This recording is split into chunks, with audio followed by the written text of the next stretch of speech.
Hello my dear students, কেনে খবৰ সকলোৰে সকলোৱে ভালে আছা আজি আমি কি পঢ়িম ক্লাস 8 ৰ কনজাৰভেশন অফ প্ল্যান্টস এন্ড এনিমেলছৰ বিষয়ে পঢ়িম ঠিক আছে তো ইয়াতে আমি কি চাম হোৱাট ইজ কনজাৰভেশন ঠিক আছে হোৱাট ইজ কনজাৰভেশন তাৰপিছত আমি চাম ডিফৰেষ্টেশন ঠিক আছে তাৰপিছত চাম আমি কনসিকুৱেন্সেস অফ ডিফৰেষ্টেশন ঠিক আছে তাৰপিছত কি চাম আমি প্ৰটেক্টেড এৰিয়াজ ওকে তাৰপিছত আমি কি চাম ফ্লোৰা ফোনা তাৰপিছত এন্ডেমিক স্পিচিজ আৰু ৰেড ডাটা বুকৰ বিষয়ে পঢ়িম ঠিক আছে প্ৰথমে আমি চাম হোৱাট ইজ কনজারভেশন কনজারভেশন মানে কি হয় গম পানে তোমালোকে conservation is generally refers to the protection preservation and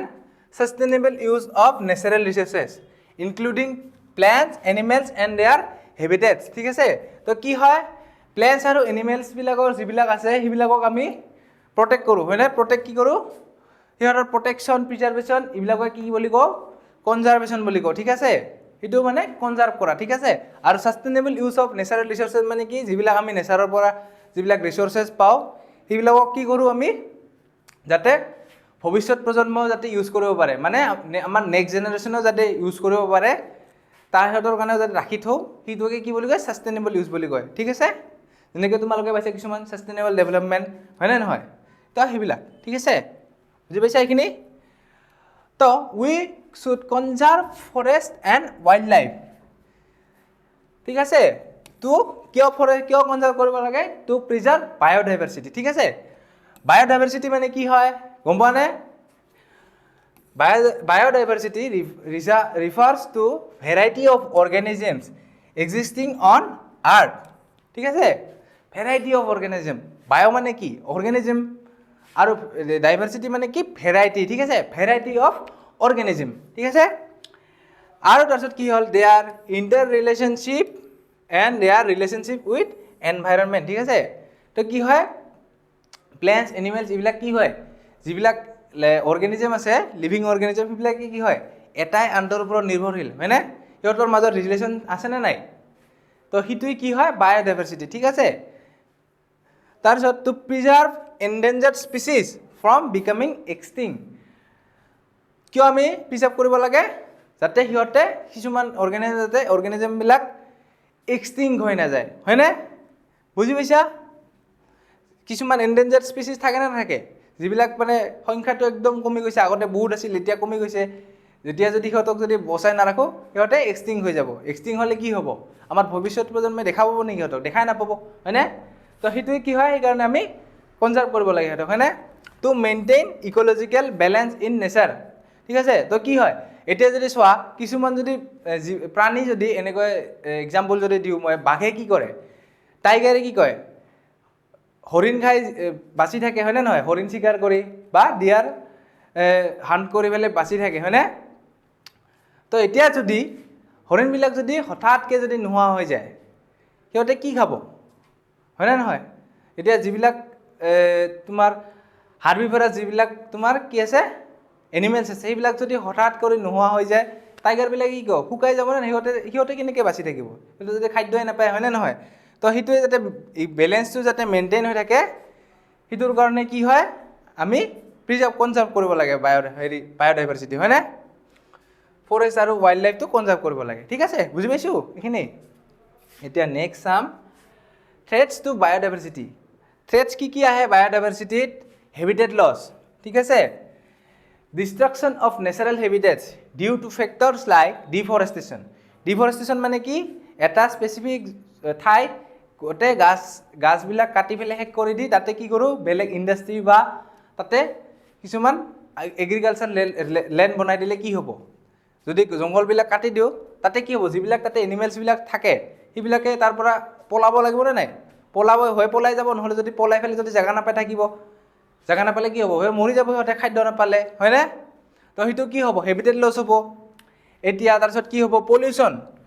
contamination of air water and soil by harmful substances affecting plants animals আৰু humans তো কি হয় পলিউশ্যন কি হয় এতিয়া যদি ওয়াটাৰ পলিউশ্যন চাও কিছুমান একুৱেটিক এনিমেল যেনেকৈ ফিশ হয় না এটা যদি আমি কি কৰো ৱাটাৰ পলিউশ্যন কৰোঁ, কিছুমান ইণ্ডাষ্ট্ৰিৰ পৰা কি হয় হাৰ্মফুল কিছুমান কেমিকেল ৱাটাৰত ৰিলিজ কৰে। তো সেইবিলাক ৰিলিজ কৰিলে কি হ'ব,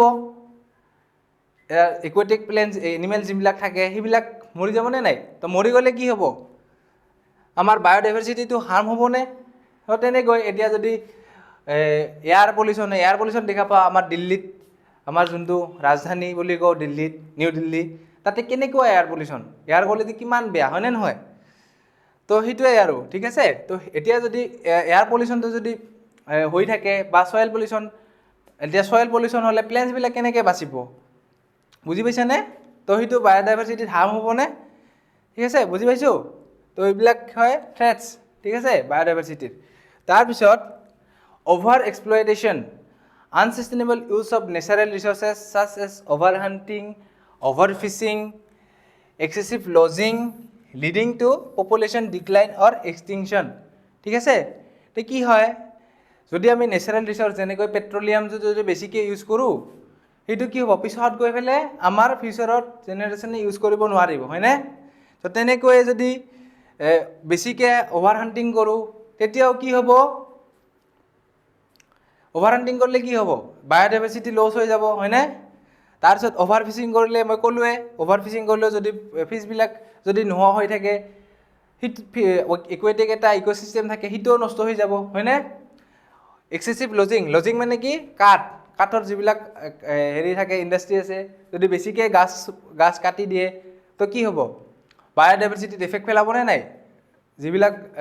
ধৰি লোৱা তোমাৰ চৰাই চিৰিকটিবিলাক ক'ত থাকে, গাছত থাকে, গাছবিলাক যদি কাটি থাকে, সিহঁতে যদি গোটেই গাছ কাটি শেষ কৰি দিওঁ আমি, সিহঁতে ক'ত থাকিব, হয়নে?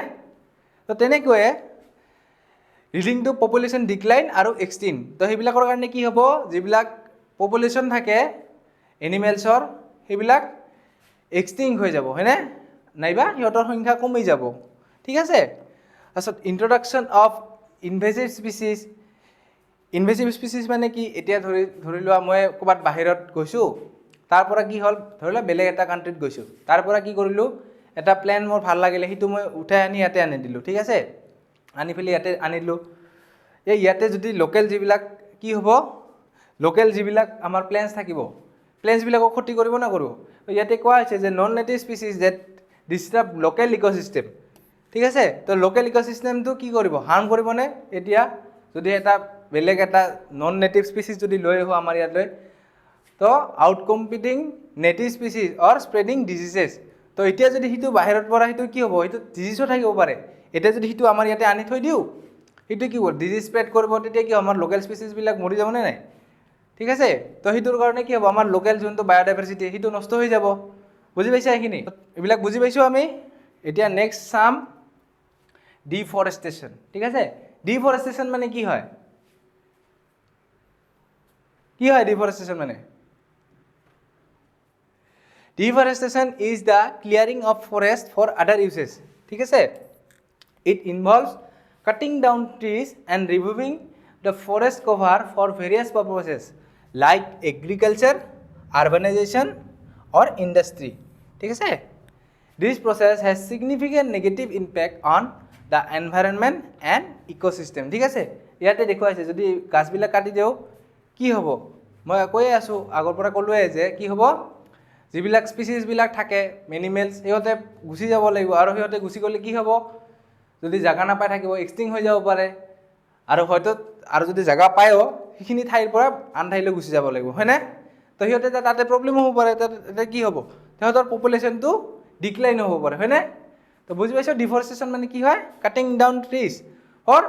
আদাৰ ইউজেছ লাইক এগ্ৰিকালচাৰ, আৰ্বানাইজেশ্যন, ইণ্ডাষ্ট্ৰি, ঠিক আছে। ৰিজনছ অফ ডিফৰেষ্টেশ্যন, আমি কিয় গছবিলাক কাটোঁ,